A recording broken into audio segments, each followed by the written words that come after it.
университет приветствует вас на торжественной церемонии открытия летней образовательной сессии «Акмулинская академия». Удачу с собой принесет ветерок проказник. Настроение каково? Все такого мнения?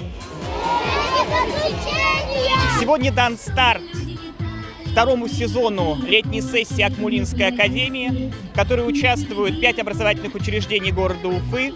Всего в этом году Акмулинская академия рассчитана на 3 смены, в которые в общей сложности примет участие более 500 детей.